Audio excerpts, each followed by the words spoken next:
Stop faking it for attention, the nurse told my daughter. 3 days later, I was choosing a casket. They told me it was a virus. They told me it was teenage stress. They told me I was an overprotective mother. But this paper in my hands, this paper tells the truth. It doesn't just say how my 15-year-old daughter Clara died. It screams why. And it all began on a sunny Tuesday afternoon, in the last summer of our normal life, when the world was still perfect, and the only ache we knew was the sweet sadness of time passing too quickly. That afternoon feels like a scene from someone else's life now, a sun-drenched memory from a film. My husband Marcos was at the grill, and the air was thick with the smell of charcoal and freshly cut grass. Clara was on a blanket under the old oak tree, her sketchpad resting on her knees. The sunlight caught the red highlights in her hair as she laughed at something Marcos said.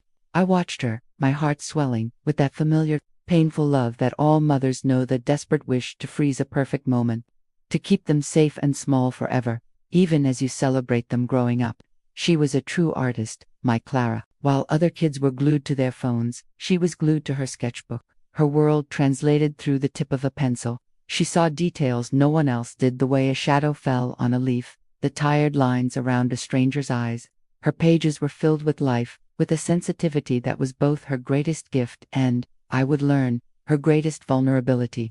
She was a quiet observer, a soul who felt everything deeply, and her art was the language she used to speak to the world, a language I thought I understood completely. As the afternoon wore on, I saw her rub her temple. Wow, she said, squinting into the sun. I think I've got a weird headache. I brought her a glass of water and a couple of ibuprofen, ruffling her hair as I did. She smiled, took them without another word, and went back to her drawing.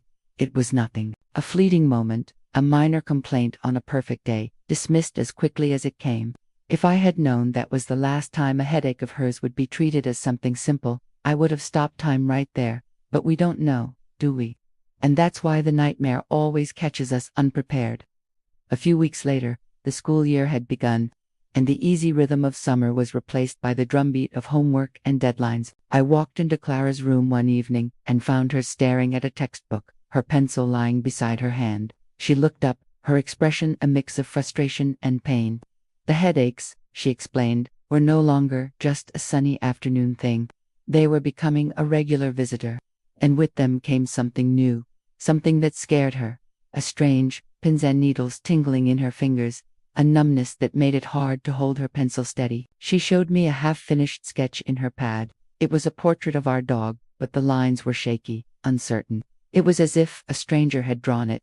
For anyone else, it might have looked fine, but I knew her work. I knew the confident, fluid strokes she was capable of. This was hesitant. This was broken. My husband, ever the optimist, suggested it was just stress and too much screen time, the common ailments of the modern teenager. He wanted a simple explanation, and a part of me desperately wanted to believe him, to believe this was just a phase. But my mother's intuition, that quiet, persistent hum beneath the surface of reason, was sounding an alarm. It wasn't loud, not yet, but it was there. I couldn't shake the image of that unsteady drawing. It was more than a bad sketch. It was a distress signal. I looked at my vibrant, talented daughter, who now seemed to be fighting with the very hands that created her magic, and a cold knot of dread began to form in my stomach. The world, which had seemed so stable just weeks before, was starting to feel thin, like ice cracking under my feet. The worst part was her description of the pain. One night, she told me it wasn't a normal ache. "It's a pressure, Mom," she whispered, her eyes wide with a fear she was trying to hide, like something is inflating behind my eyes. It was such a specific, visceral image. At the time, I registered it as the dramatic language of a teenager, but now, the clinical accuracy of her words haunts me. She was giving them the diagnosis, right from the start. We just needed someone to listen. I decided to make an appointment with her pediatrician, just to be sure. Just to be sure would become the mantra of our futile search for help. Dr. Alves had been Clara's doctor since she was a baby. He was a kind man, with a gentle smile and pictures of his own grandchildren on his desk. We trusted him, but that day, he seemed to see her not as Clara, but as a category, teenage girl. He listened with a patient, practiced air, as I described the headaches, the tingling, the fatigue. He nodded along, his expression unchanging, as if he were just ticking boxes on a mental checklist. He directed most of his comments to me, a classic sign that he had already made up his mind before we even finished speaking. He concluded it was a classic case of stress-induced migraines, likely exacerbated by poor posture from phone use. The tingling, a common symptom of anxiety. His solution was a prescription for stronger painkillers and a gentle lecture about taking more breaks from sketchbook. He barely looked at the shaky drawing I tried to show him. He saw the symptoms, but he refused to see the pattern. He refused to look beyond the easiest, most convenient diagnosis that would get us out of his office in under 15 minutes. I felt myself shrinking in the chair. Every instinct in my body was screaming that this was wrong, that he was missing something vital.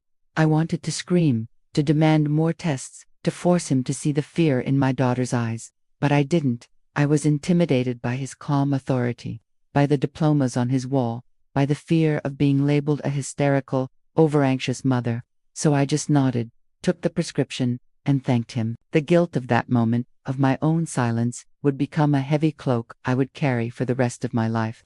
As we walked out into the bright afternoon, Clara whispered to me, "He didn't even ask about the pressure." Mom, she was right. He had heard the word headache, and his brain had shut down, deaf to the nuances, deaf to the terrifying specifics that she had shared. He had ignored the most important clue she had given him, and that was the first of many vital details that would be dismissed by people who had sworn an oath to pay attention. It was the first brick in a wall of indifference that would eventually cost my daughter her life.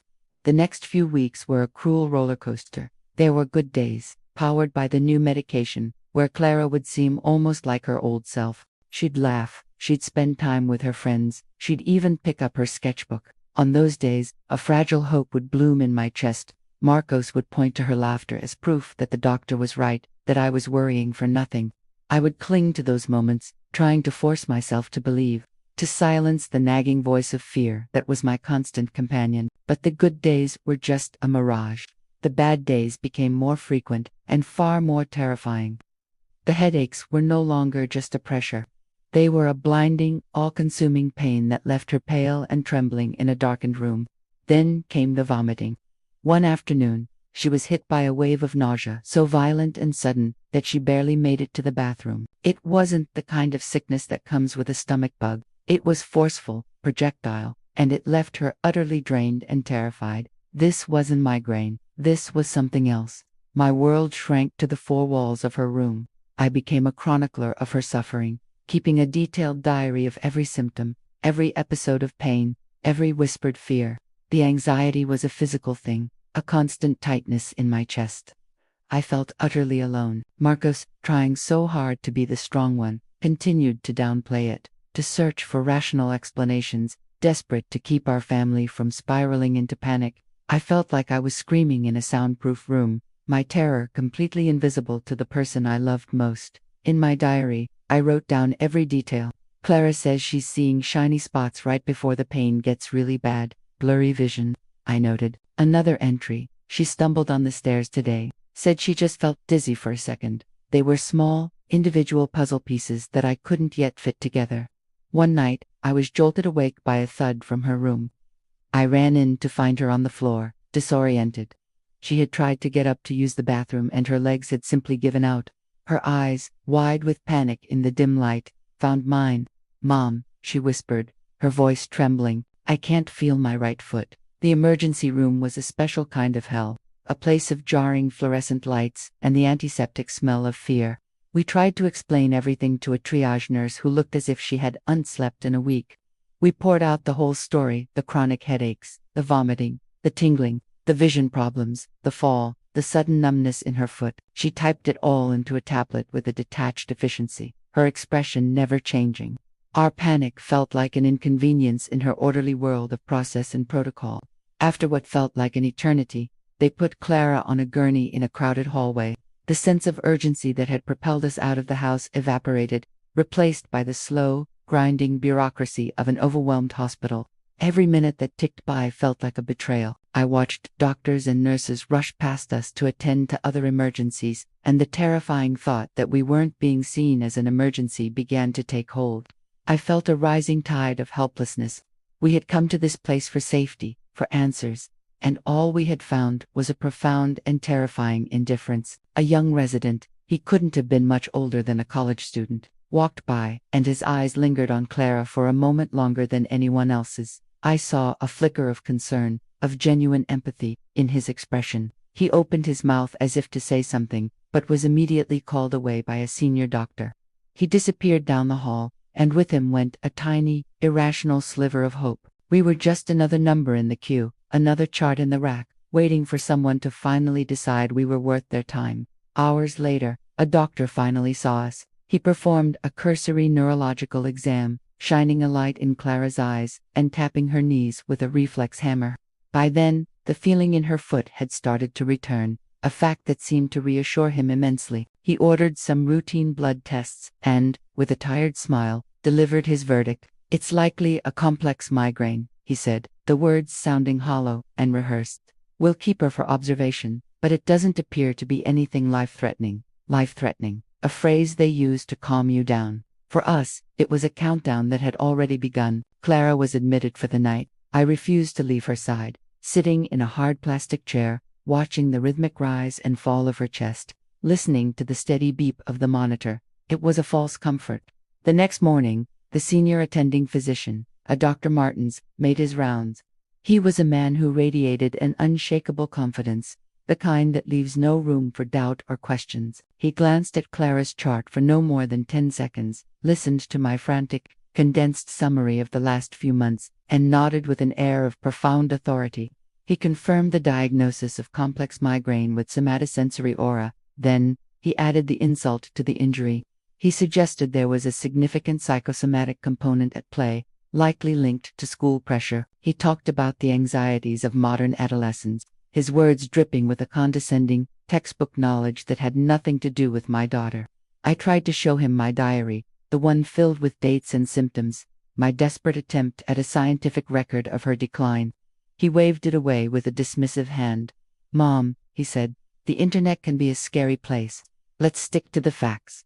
In that moment, something inside me broke. The trust I had always placed in the medical profession, the belief that these people in white coats were partners in our health, evaporated. It was replaced by a cold, hard certainty that we were on our own. He wasn't treating my daughter. He was managing a problem. He was labeling us, putting us into a neat little box labeled anxious mother, dramatic teenagers, so he could close the file and move on to the next patient. We were not a mystery to be solved, but an annoyance to be handled. The nurse assigned to us that day was a woman named Brenda. She was brisk, efficient, and had eyes that seemed to see right through you with a weary cynicism.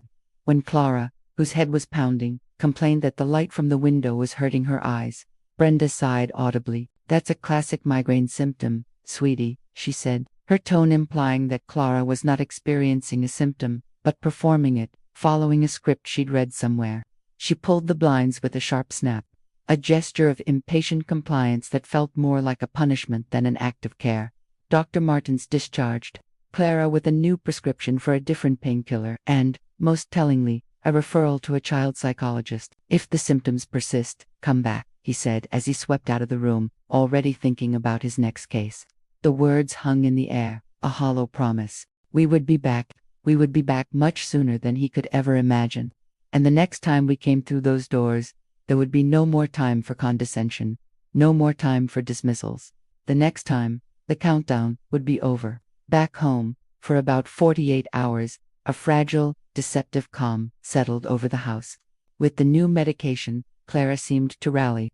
The change was so remarkable it felt like a miracle. That first evening, Marcos, giddy with relief, declared it a family movie night. We curled up on the sofa with a big bowl of popcorn and watched Clara's favorite comedy. For 2 precious hours, we were a normal family again. For 2 hours, I allowed myself to breathe, to hope that maybe, just maybe, I had been wrong all along. But I was a watchman on a lighthouse, scanning the horizon for a storm I knew was coming. I couldn't relax. While everyone else was lost in the movie, my mind was a frantic checklist. Is she eating? Are her pupils normal? Did she just hesitate for a second when she stood up? I hated myself for it, for being the ghost at our own feast, but I couldn't turn it off. The fear had become a part of me, a vital organ humming with constant, low-grade dread. This wasn't peace. It was just a pause. A terrifying, temporary ceasefire in a war we were losing. The illusion of normalcy shattered in an instant. Clara got up to get more popcorn, and for a split second, she lost her balance, her hand flying out to steady herself on the arm of the sofa. She laughed it off immediately, blaming her clumsy feet. Marcos didn't even notice, but I did. My heart stopped. It was a tiny glitch in her coordination, a neurological flicker that was gone as quickly as it came. But I saw it. I logged it away in the terrifying catalog of symptoms in my head. Another piece of evidence that the monster was still there, lurking just beneath the surface. That night, the sound of quiet sobbing crept from under her bedroom door. I found her curled up in bed, her face buried in her pillow. She finally let the mask of bravery slip. "I'm scared, Mom," she confessed, her voice muffled and thick with tears. "I smile for you and Dad, and I pretend I'm okay. But the pressure in my head, it never really goes away. It's always there." In that moment, I knew our false dawn was over. The storm was not on the horizon. We were already in the heart of it. The decline was terrifyingly swift. Within 2 days, Clara was worse than she had ever been. The pain in her head was no longer an intermittent attack. It was a constant, vicious siege. She couldn't get out of bed. The slightest sliver of light from under the door was agony, and she vomited with a violence that left her weak and dehydrated. Our home transformed from a sanctuary into a makeshift hospice ward. We were no longer living, just existing, revolving around the schedule of her medication and the rhythm of her suffering, feeling the situation, and our daughter, slipping through our fingers. Panic set in. What were we supposed to do? Go back to the same emergency room that had dismissed us? Drive to a different hospital, losing precious time? We called the hospital's after-hours advice line, our voices tight with desperation. A nurse listened patiently and then told us to continue administering the prescribed medication and to monitor the situation. We were trapped by the protocol, by the system's insistence that what we were seeing with our own eyes was not as real as the incorrect diagnosis in their computer. A new and terrible symptom appeared. "My neck hurts," Clara whispered from the darkness of her room, her voice barely audible. "It's so stiff." I noted it down, another piece of the puzzle. But in the chaos of the more dramatic symptoms like the vomiting and the blinding pain, the significance of nuchal rigidity didn't register. It was just one more complaint in a litany of suffering. The guilt of that oversight, of not knowing what that specific symptom meant, is a separate and special kind of hell. Then the unthinkable happened. I was sitting by her bed when her body suddenly went rigid. Her arms and legs began to tremble in a small, uncontrollable spasm. It only lasted for a few seconds, but it was unmistakably a seizure. In that moment, the last of Marcus's denial was shattered. He saw it too, and the color drained from his face, replaced by the same raw panic that had been living in me for weeks. He grabbed the car keys. "That's it," he said, his voice a low growl. "We're going back now." Our second arrival at the emergency room was different. There was no more patience, no more quiet compliance. I marched to the desk and announced that my daughter, the one they had sent home 2 days ago, had just had a seizure. The word seizure was a key that unlocked a door. We were rushed back to a treatment room immediately, and in a cruel twist of fate, the nurse who walked in, clipboard in hand, was Brenda. I saw the flash of recognition and then annoyance in her eyes before she smoothed it over with a mask of professional indifference. Her presence created an immediate, silent conflict. I knew I needed her help, that she was the gatekeeper to my daughter getting care, but I despised her. I despised her weary cynicism, her air of superiority, her complete lack of compassion. Every word I spoke had to be carefully chosen. Should I be deferential, pleading for her help, or should I be demanding, aggressive, and risk being labeled a difficult family member? The care my daughter received felt like it was hanging on my ability to navigate the fragile ego of this one burned-out nurse. While she was checking Clara's vitals, I overheard her say to a colleague just outside the curtain, loud enough for me to hear, "The psychosomatic migraine is back." Apparently, we had a seizure this time. The air quotes she used were invisible, but I heard them loud and clear. They were a dagger in my heart. She had already decided our story was a fabrication, that my daughter's suffering was a performance. My fear began to curdle into a pure, protective rage. I stood by Clara's bed, a silent sentinel, watching her every move, and that is when it happened. That is the moment that is burned into my memory forever. Dr. Martins was called in. He arrived, looking skeptical as he flipped through the new notes on Clara's chart. My daughter, delirious with pain, began to cry hysterically, begging for someone to make it stop. It was a raw, agonizing sound. And in that moment of my child's absolute vulnerability, Nurse Brenda leaned over her bed. Ignoring me completely, she spoke directly to my sobbing, terrified 15-year-old. Her voice wasn't loud, but it was sharp and cold as ice. "Look at me," she commanded. "That's enough.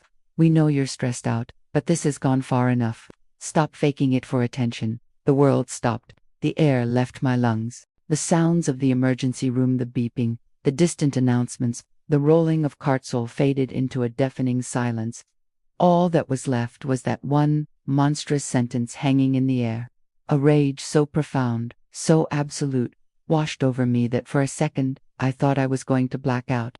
This woman hadn't just dismissed my daughter's pain, she had accused her of lying. She had shamed her in her moment of greatest need. Standing at the foot of the bed, Dr. Martens said nothing. He simply turned a page on his clipboard, his silence a deafening act of complicity. But I saw the young resident, Leo, the one from our first visit, frozen in the doorway, his face a mask of utter shock. And then, as if her words had severed the last thread holding her to consciousness, Clara's crying stopped. Her eyes rolled back in her head, and her body went limp. Suddenly, the silence was shattered. The heart monitor connected to Clara began to shriek, a high-pitched, steady alarm. Then the numbers started to plummet. Someone shouted, "Code Blue," and in an instant, the room was flooded with people in scrubs. Marcos, who had just returned from parking the car, was shoved aside with me as they swarmed around our daughter. We could only watch in horror as they started chest compressions. The rhythmic, violent motion, a terrible contrast to the stillness of her body. The scene dissolved into a blur of shouted medical jargon, the tearing of sterile packages, and the awful, steady beat of someone counting out compressions. My mind was screaming, replaying Brenda's words over and over. "Stop faking it. Stop faking it." A nurse with pity in her eyes gently but firmly guided us out of the room. "You need to wait outside," she said. The door swung shut, leaving us alone in the sterile hallway, with nothing but the muffled sounds of the fight for our daughter's life. I will now generate the second section of the script. The calculation is as follows. The remaining 6 chapters of Act 2 will be developed into 24 paragraphs. All 8 chapters of Act 3 will be developed into 32 paragraphs. The total for this section will be 56 paragraphs, with an approximate character count of 33,600 characters. In the waiting room, time ceased to have meaning. Minutes stretched into agonizing eternities. Each tick of the clock on the wall a hammer blow against my sanity. A hospital chaplain approached, his face a well-practiced mask of compassion, and offered words about faith and strength. I couldn't even look at him. His platitudes were an insult to the raw, screaming terror that had consumed me. Marcos and I just sat there, clutching each other's hands, our eyes fixed on the doors to the emergency department, praying for a miracle we no longer believed in. My mind was a torture chamber, replaying every moment of the last few months on a relentless loop. Every dismissed symptom, every condescending smile, every choice I made. Why didn't I scream at Dr. Alves? Why didn't I demand a different hospital? The guilt was a physical weight, crushing the air from my lungs. I had been her protector, and I had failed. I had delivered my lamb to a slaughterhouse run by indifference. Through a gap in the blinds, I could see the nurse's station. I saw Brenda, talking to a colleague. She wasn't distraught, she wasn't panicked, she looked annoyed, inconvenienced. That image of her irritation burned itself into my soul. Finally, the doors swung open, and Dr. Martens walked towards us. His face was devoid of emotion. It wasn't the face of a man bearing good news, nor was it the face of a man wrestling with grief. It was the face of a man about to perform an unpleasant but necessary task. He stood before us, a harbinger of the end of our world, and spoke the words that I will hear every night for the rest of my life. "I'm so sorry," he said, his voice flat. "We did everything we could." The sentence was a lie, and we both knew it.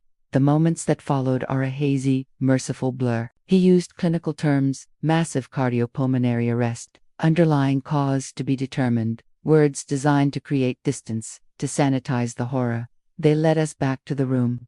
It was quiet now. The machines were gone. The crowd of doctors was gone. There was only Clara, lying in the bed, looking impossibly small and still. I reached out and touched her cheek. It was already cool. The life, the warmth, the vibrant spark that was my daughter, was gone. It was just a beautiful, empty shell.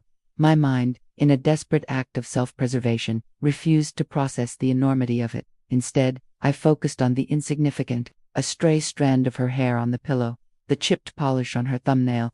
It was easier than confronting the black hole that had just opened up in the center of my universe. In a daze, almost unconsciously, I reached for her phone on the bedside table. It was a primal instinct, a need to hold on to the last thing that was hers. Tucked inside the clear case was a small, folded piece of paper, a drawing. I slipped it into my pocket without looking at it, a final secret between me and my girl.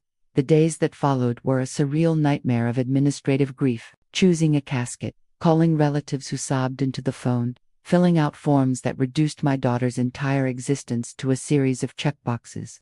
In the midst of this, we were called to a meeting with a hospital administrator and Dr. Martins. It was a masterclass in corporate damage control. They offered their deepest condolences and most sincere sympathies. Their words as sterile as the room we sat in. They assured us that a routine review was underway, but that all protocols had been followed. It was a performance, and we were the unwilling audience. They were not there to offer answers. They were there to manage their liability.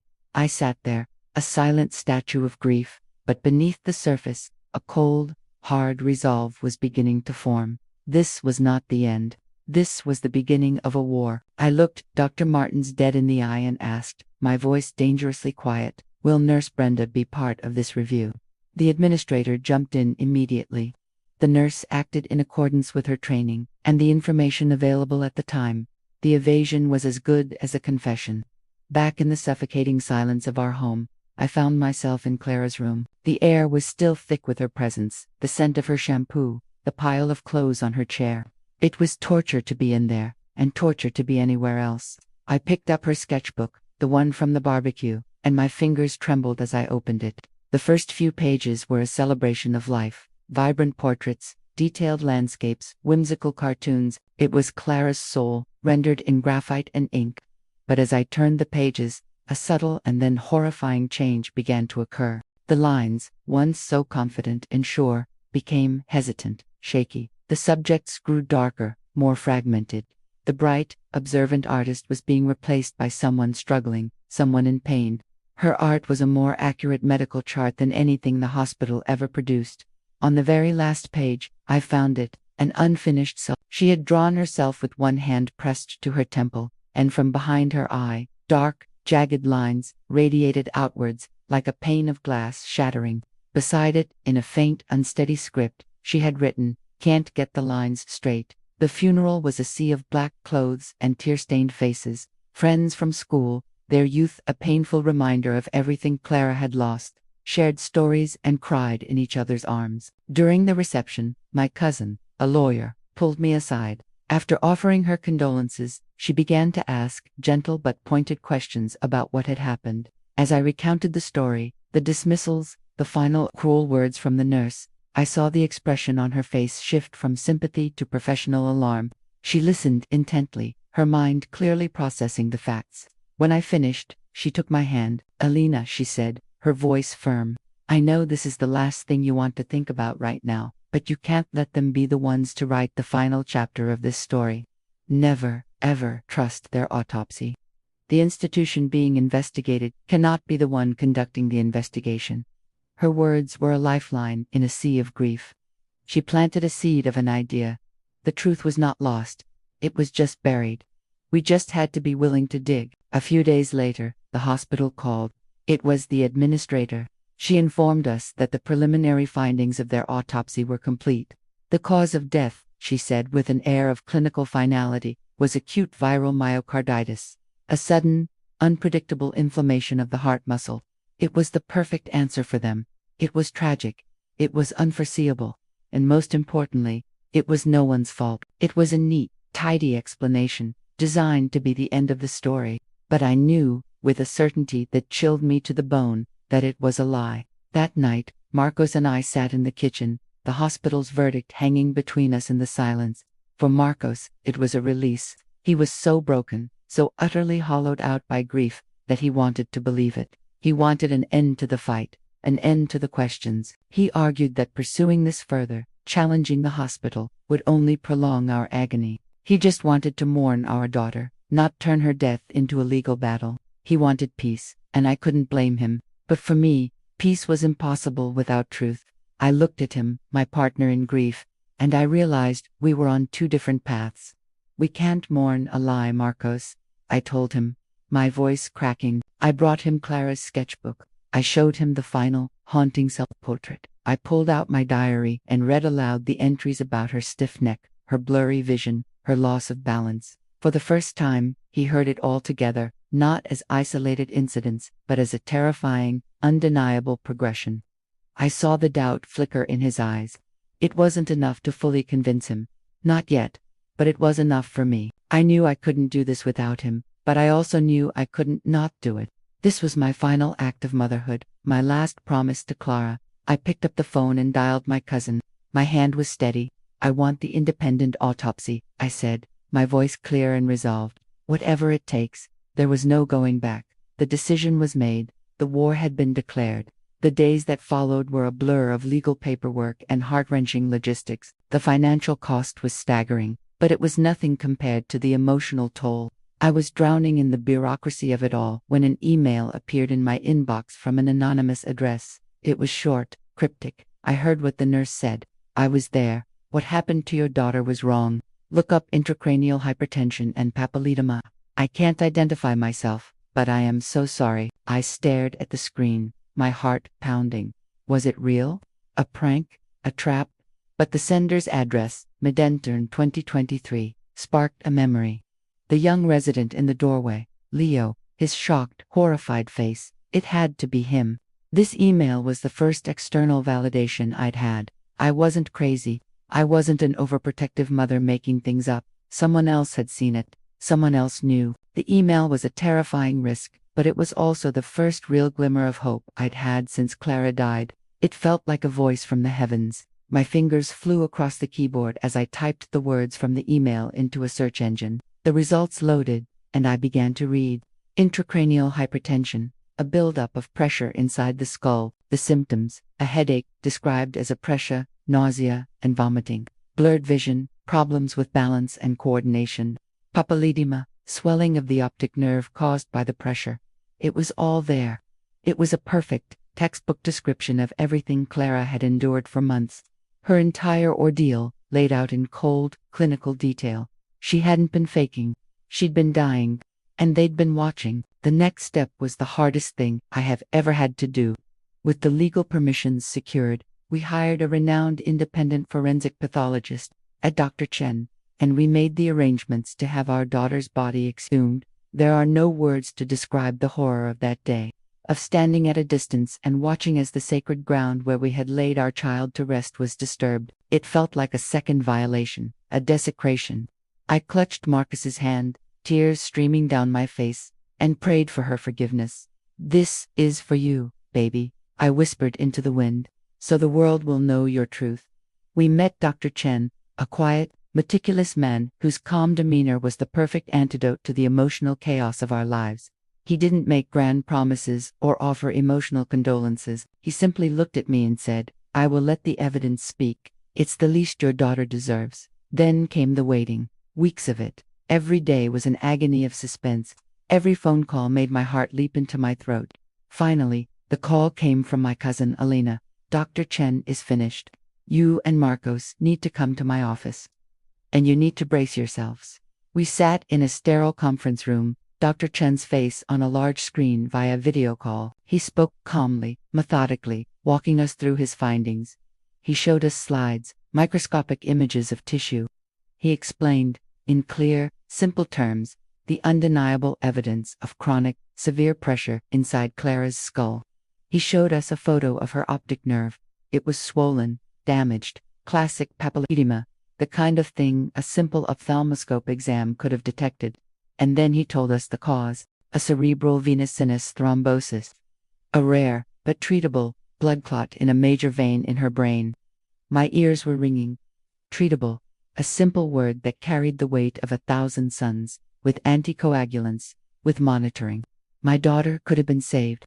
The validation I had so desperately craved was here, but it was coated in a fresh layer of agony. The rage I had felt before was a flickering candle. Now it was a forest fire. My daughter's death wasn't a tragic accident. It was a mistake. A fatal, unforgivable, negligent mistake.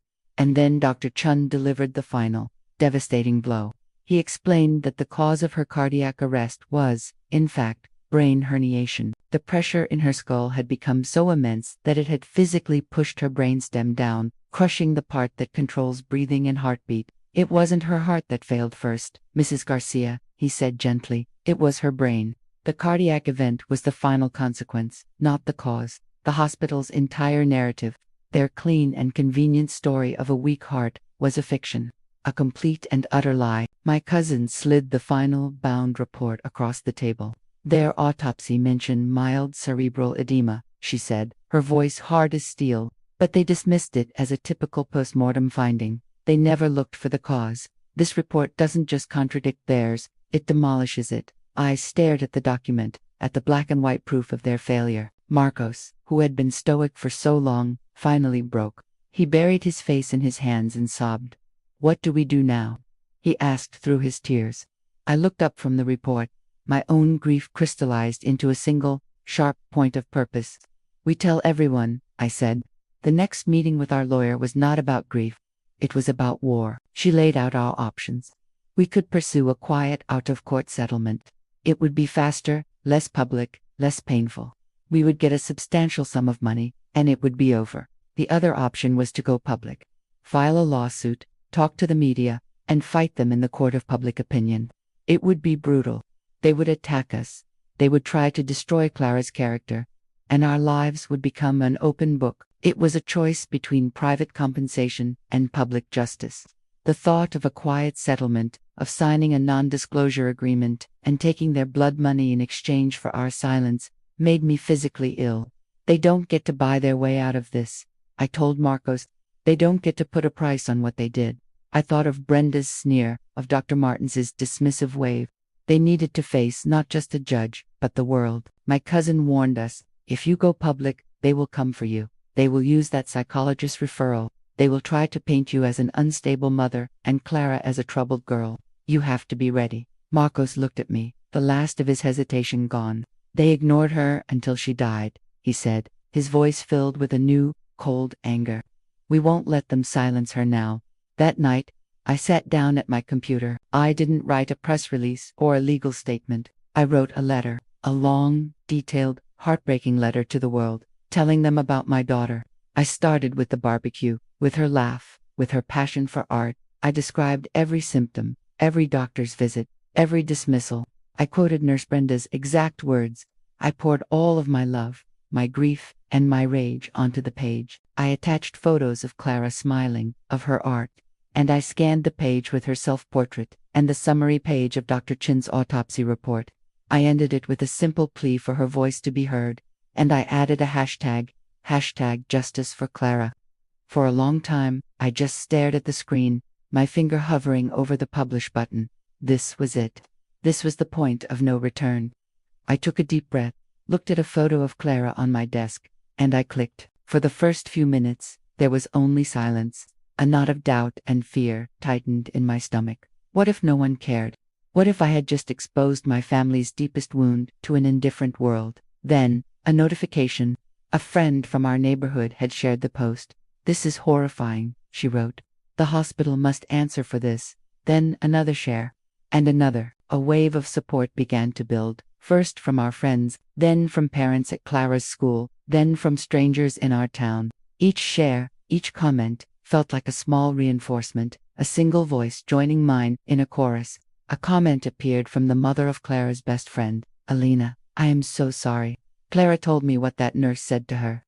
She was so hurt and confused. I should have called you. I am so sorry." It was the first independent corroboration of the story, a small but powerful piece of proof. My phone, which had been mostly silent for months, except for calls of condolence, started to buzz incessantly. Then, it rang. A number I didn't recognize. "Hello, my name is Sarah Jenkins," a voice said. "I'm a reporter with the local newspaper. I just read your post. Would you be willing to talk to me?" By the next morning, my post had been shared thousands of times. By evening, it was tens of thousands. The hashtag was trending in our state.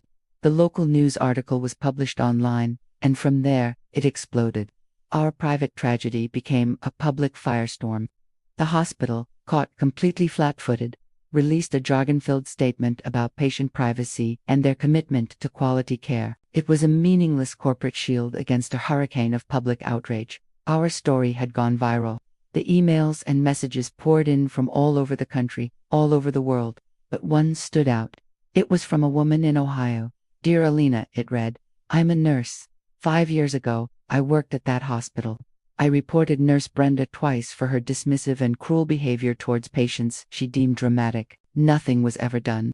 I left because I couldn't stand the culture. You are not alone." It was no longer just about one nurse or one doctor. It was about a system. That evening, my cousin called. "They want to meet," she said. "The hospital's CEO, their top lawyers. They're demanding an NDA just to have the conversation." I felt a strength I hadn't felt in a year. "Tell them," I said, my voice steady, "that the time for quiet conversations is over." When we refused their offer of a silent meeting, the hospital declared war. Their lawyers filed a response to our lawsuit, and with it, they unleashed a calculated and brutal character assassination. They selectively leaked portions of Clara's medical records to the press. Twisting a narrative of a troubled, emotionally unstable girl, they highlighted the referral to a psychologist, painting it not as a doctor's failure to investigate, but as evidence of pre-existing mental health issues. It was a venomous, carefully crafted strategy to discredit the victim. They didn't stop with Clara, they came after me. Anonymous sources began whispering to reporters, suggesting I was an unstable, obsessive mother, hinting at Munchausen by proxy. They used my grief, my detailed diary, my relentless pursuit of the truth, not as signs of a mother's love, but as proof of my own supposed derangement. I felt violated all over again, as if strangers were performing a second, public autopsy on our family, dissecting our love and our pain to find pathology. But their attack had the opposite effect. Instead of silencing me, it ignited a fire. It was proof of their guilt, of their desperation. They weren't fighting for the truth. They were fighting to protect their brand, and in their desperate attempt to paint my daughter as a liar, they inadvertently revealed the truth of their own character. They were an institution willing to defame a dead child to protect its bottom line. Their cruelty was a confession, and it made me more determined than ever to make them face the world. Just as I felt the world closing in, a lifeline appeared. A producer from a major national news program called. They wanted an exclusive, primetime interview. It was a terrifying prospect, inviting millions of people into my living room, into my grief. But it was also the biggest platform imaginable. It was a chance to fight back, not with whispers and leaks, but with the truth, spoken in my own voice, for the entire country to hear. The interview was held in our home. I insisted on it. I wanted the country to see the empty space where my daughter was supposed to be. The reporter was kind, but her questions were sharp. She asked about the psychologist, about the hospital's accusations. I met them head-on. I didn't get angry. I didn't shout. I just told our story, my voice shaking but steady. I spoke of Clara's love for art, her kindness, her fear. I wanted them to see the person, not the patient file. The turning point came when I held up Clara's sketchbook to the camera. I showed them the final, haunting self-portrait. "This is not the drawing of a troubled girl," I said, my voice thick with unshed tears. "This is the work of a child in agony, trying to show the world a pain she couldn't put into words. This is her truth," and they ignored it. In that moment, Clara was no longer a statistic or a case number. She was a daughter, an artist, a human being whose life had been stolen. When asked about Nurse Brenda, I didn't resort to insults. I simply said, I can't know what was in her heart. I only know what her words did. They stole my daughter's dignity in her final moments of consciousness. Just before the hospital's negligence stole her life, the interview aired, and the tide turned. The public, who had been fed a narrative of a hysterical mother, now saw a grieving one fighting for justice. They saw my daughter's art, they heard my voice, and they believed me. The backlash against the hospital was immediate and overwhelming. The hashtag Justice for Clara became the #1 trending topic in the world. The hospital's phone lines were flooded. Their social media pages were inundated with messages of outrage. Faced with a public relations catastrophe, they finally buckled. They announced the immediate and indefinite suspension of both Nurse Brenda and Dr. Martens, pending a full internal investigation. It was their first retreat, the first public crack in their wall of denial. That victory, as hollow as it felt, was not the most important thing that happened that day. That evening, I received an email from my lawyer. It was from Leo, the young resident. He had seen the interview. He wrote that he could no longer remain silent. He was willing to come forward, to testify under oath about what he heard and what he saw. He had more than just his memory. He had internal emails, documents that showed a pattern, a culture of dismissal that was encouraged from the top down. The crack in the wall was about to become a gaping hole. The deposition of Nurse Brenda took place in a soulless, beige conference room. She sat across the table from me, flanked by a lawyer, her face a pinched mask of resentment. She looked not like someone who was sorry, but like someone who had been caught. My lawyer began her questioning gently, establishing the timeline, lulling her into a false sense of security. Brenda answered in clipped, defensive tones, portraying herself as a competent, by-the-book professional. She painted a picture of a chaotic emergency room and a hysterical family, implying that her actions were a reasonable attempt to de-escalate a tense situation. She was calm, practiced, and utterly convincing if you didn't know the truth. She was performing the role of the wronged party, a dedicated caregiver, being persecuted by a grieving family. My blood ran cold as I listened to her weave her fiction, erasing my daughter's suffering with every carefully chosen word. Then my lawyer asked the question. Nurse Brenda, do you recall saying to Clara Garcia, "Stop faking it for attention"? Brenda didn't even blink. Absolutely not, she said, her voice dripping with indignation. I would never, under any circumstances, say something so unprofessional and cruel to a patient. It was a flat, unshakeable delivered under oath. She had just committed perjury, and she had no idea she had walked directly into a trap. My lawyer paused for a long, dramatic beat, letting the lie hang in the stale air of the room. Then she leaned forward slightly. That's very interesting, she said, her voice soft but laced with iron. Because we have a witness, a medical doctor who was standing in the doorway of the treatment room, and he is prepared to testify, under oath, that he heard you say those exact words. The color drained from Brenda's face. The mask of indignant professionalism shattered, revealing the panicked, cornered liar underneath. Dr. Martins's deposition was a different kind of battle. He was a master of evasion, a surgeon of language, who could dissect any question until it was meaningless. He hid behind a wall of medical jargon and statistics, portraying Clara's death as a tragic but unavoidable outcome of an incredibly rare condition that mimicked a more common one. He wasn't negligent, he argued. He had simply made a reasonable, if incorrect, diagnostic judgment under pressure. He spoke with an infuriating calm, a professional detachment that was more insulting than any lie. He refused to acknowledge the human element, the fear in Clara's eyes, the desperation in my voice. To him, this was an academic exercise, a defense of his professional reputation. He expressed regret for the outcome, but he accepted no responsibility for the process that had led to it. He was a man who was constitutionally incapable of admitting he was wrong. My lawyer, however, was prepared for his arrogance. She presented him with my diary, forcing him to read my entries about Clara's stiff neck and blurry vision. Doctor, she asked, are these not classic red flags for increased intracranial pressure? He was forced to concede that they were. And did you, at any point, ask the patient or her mother about these specific symptoms? He faltered. They were not noted on the initial triage report. He deflected. The trap was sprung. So to be clear, doctor, my lawyer pressed her voice sharp. Your entire diagnostic process for a patient presenting with months of severe neurological symptoms was based, not on a thorough examination or a conversation with her family, but on a checklist filled out by an overworked nurse. The wall of jargon crumbled. He was exposed not as a brilliant doctor who had missed a rare disease, but as a lazy one who hadn't bothered to do his job. Faced with a perjuring nurse, a compromised doctor, and a whistleblower with documentary evidence, the hospital tried one last time to make it all go away. They came to us with a settlement offer.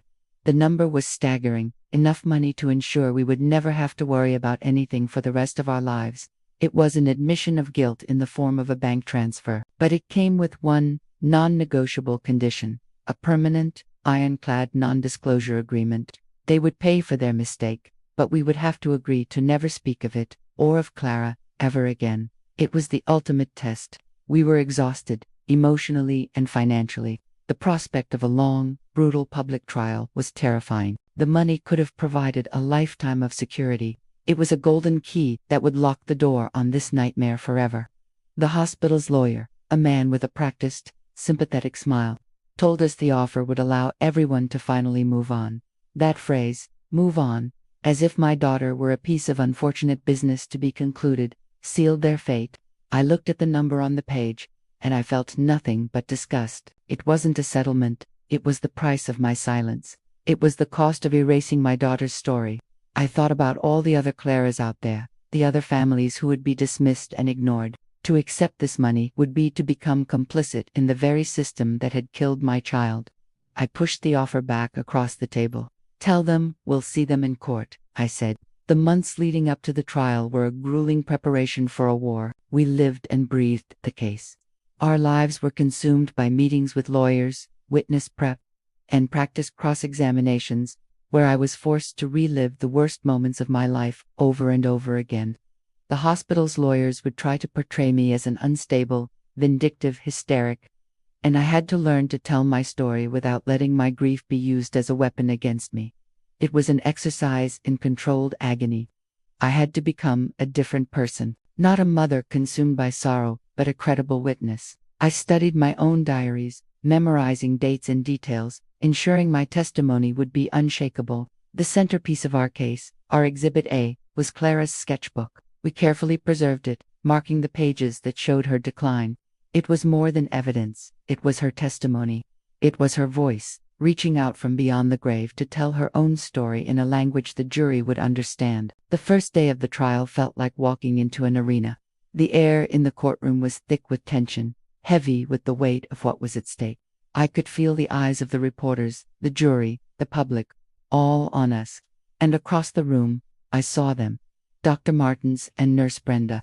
They wouldn't look at me, sitting in the same room, breathing the same air as the people I held responsible for my daughter's death, was a form of exquisite torture. I had to fight every instinct to scream, to weep, to simply run away. The opening statements laid out the two parallel universes. Our lawyer told the story of a vibrant young girl whose cries for help were met with a wall of cynical indifference. The hospital's lawyer told the story of dedicated medical professionals who did their best in the face of a one-in-a-million medical mystery, and of a grieving mother who needed someone to blame. The battle lines were drawn. The jury, a panel of ordinary faces, would have to decide which universe was real. The first witness to take the stand for us was Leo. He looked so young, so nervous, his crisp suit doing little to hide his vulnerability. The hospital's lead attorney stared at him, a predator sizing up its prey. But when Leo began to speak, his voice was clear and steady. He described the hospital's culture, the pressure to clear beds, the subtle encouragement to dismiss patients who were deemed difficult. He was painting a picture of a system where efficiency had replaced empathy. Then, he described the moment he stood in the doorway of Clara's room.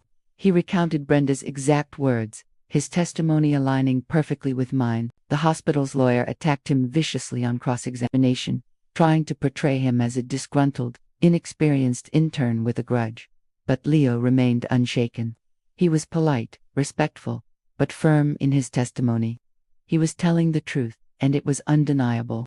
The lawyer's final question was meant to be a killing blow. So you, a first-year resident, are telling this court that you knew better than a doctor with 25 years of experience.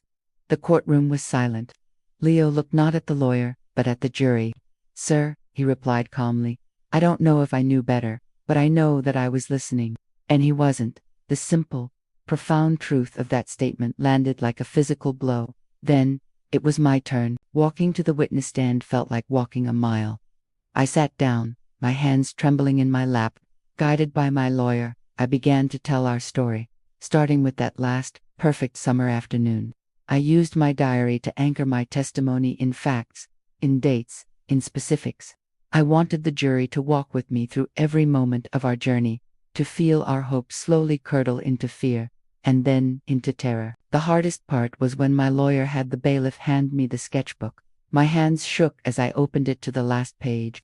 I described the daughter who had drawn the confident sketches at the front of the book, and the daughter who had struggled to draw the broken lines in the self-portrait at the end. I explained that this was not just art. It was a record of her neurological decline. I was no longer just a mother. I was the curator of my daughter's final, desperate communication. On cross-examination, the hospital's lawyer was merciless. He twisted my words, questioned my memory, and relentlessly attacked my state of mind. He tried to make my love look like obsession, my advocacy look like hysteria.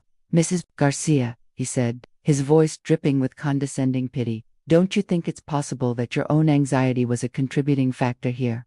I looked directly at the jury. "My anxiety," I said, my voice cold and clear, "was a mother's instinct.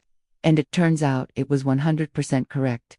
His final act of cruelty was to hold up the self-portrait for the jury to see. "Is it not possible," he sneered, "that this is simply the drawing of a sad, dramatic teenage girl?" I felt a year's worth of unshed tears well up inside me, but my voice did not break. "No," I said, my gaze sweeping across the faces of the jury. "That is a cry for help. A cry that any one of you would have heard, if you had only bothered to look."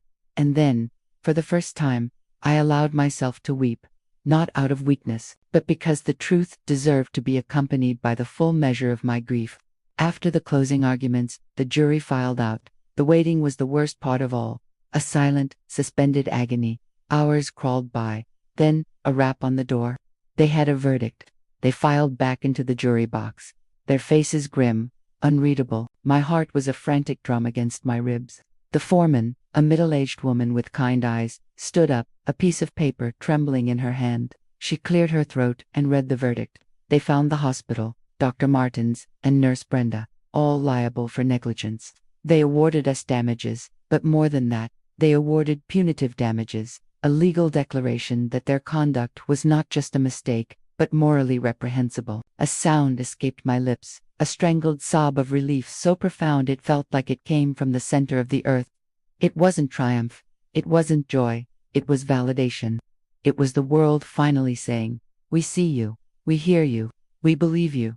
Marcos wrapped his arms around me as I collapsed against him, weeping from a place deeper than sorrow. Across the courtroom, I saw the shock and disbelief on the faces of Martins and Brenda. They had believed, until that very moment, that they were untouchable. Outside the courthouse, we were mobbed by cameras and microphones. A reporter shouted a question. "What will you do now?" I looked into the camera, my voice hoarse from crying, and spoke not to the reporters, but to all the people who had followed our story. "This was never about the money," I said.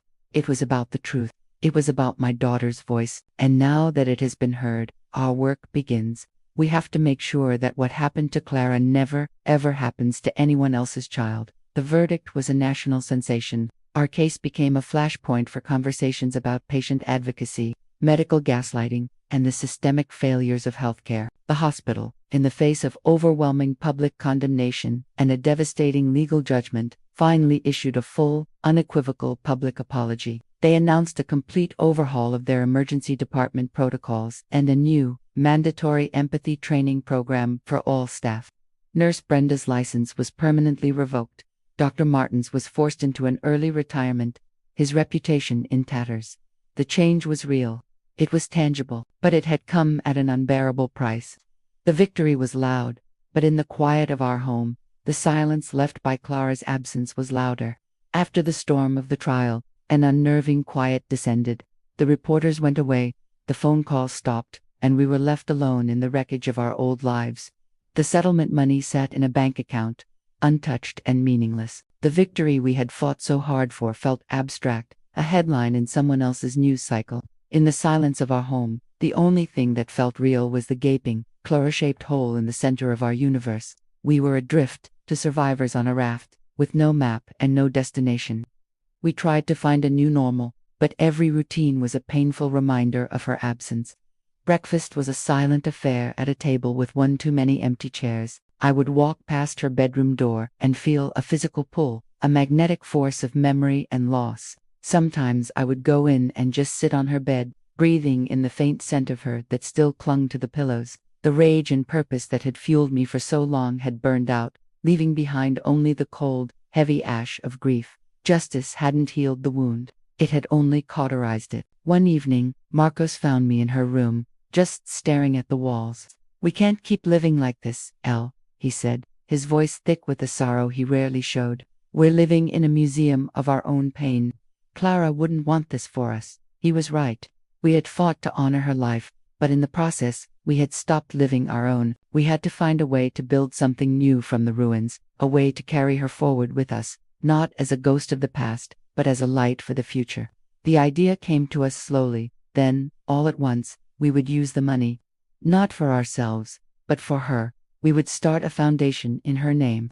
The Clara Garcia Foundation would have two missions, representing the two sides of her story. It would provide art scholarships to talented, underserved young people, nurturing the kind of creativity that had been the core of her being. And it would advocate for patient safety, working to change the very culture of indifference that had led to her death. It was a way to transform our pain into purpose. The work of building the foundation became our salvation.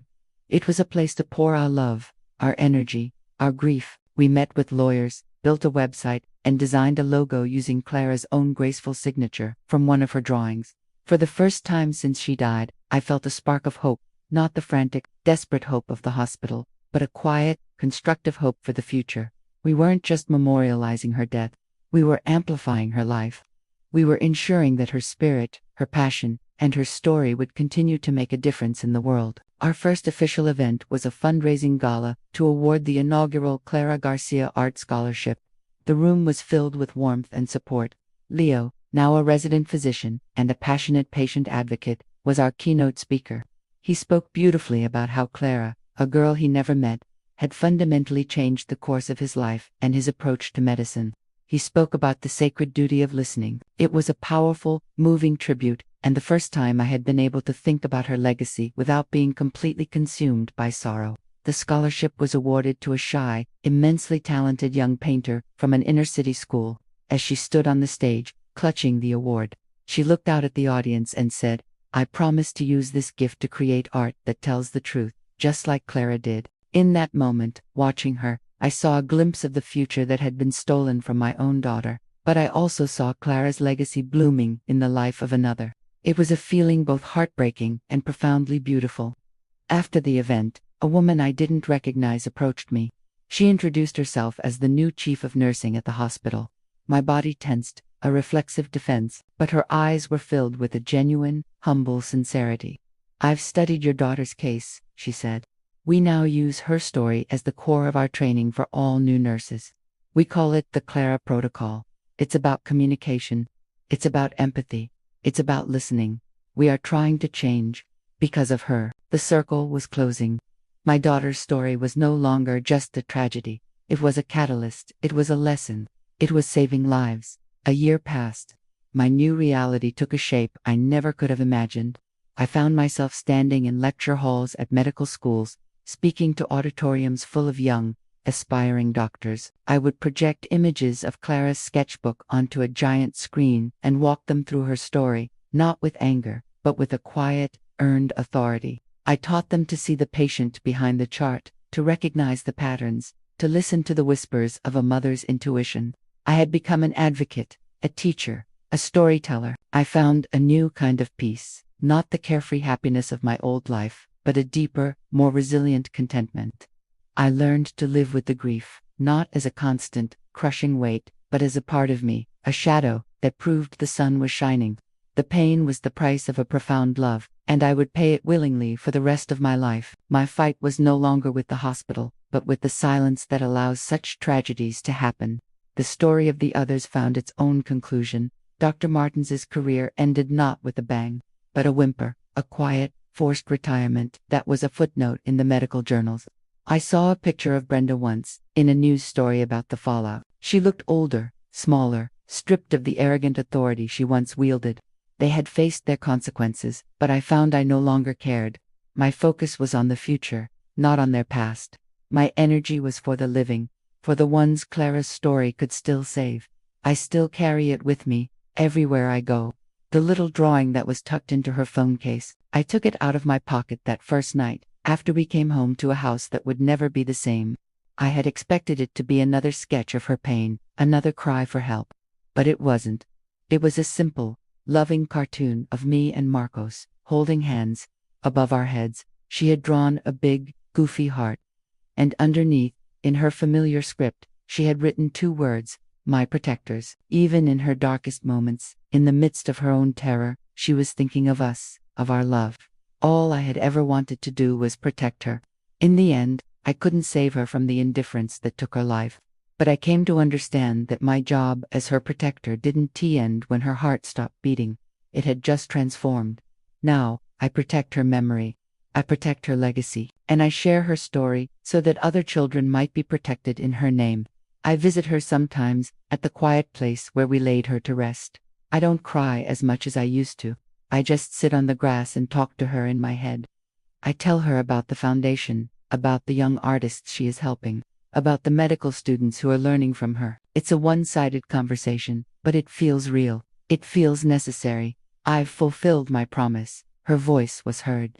The world knows her name. She mattered. The other day, I was in my home studio, a space I hadn't been able to enter for over a year. The light was fading outside, casting long shadows across the room. I picked up a paintbrush. For the first time, I wasn't afraid. I began to paint, not with the dark, jagged lines of my grief, but with color. Vibrant, hopeful shades of yellow and orange and gold. And in the center of the canvas, I drew a single, white line. It was straight, it was strong, it was perfect. There is no happy ending to a story like this. The loss of a child is a wound that never fully heals. You simply learn to live with the scar. But I've learned that sometimes, the cracks in a broken heart are what let the light in. Clara's story is a tragedy, but her legacy has become one of hope. It is a reminder to all of U.S. doctors, nurses, parents, friends, to listen, to believe, to fight for the voices that are being ignored. Because every life is precious, and every voice matters. The most powerful tool in the world is not a scalpel or a drug. It is empathy. It is the simple, sacred act of listening to another human being's story and believing in their truth. If my daughter's story has moved you, please subscribe and share. Join us in building a community that champions the power of listening and the resilience of the human spirit. Your voice matters, too.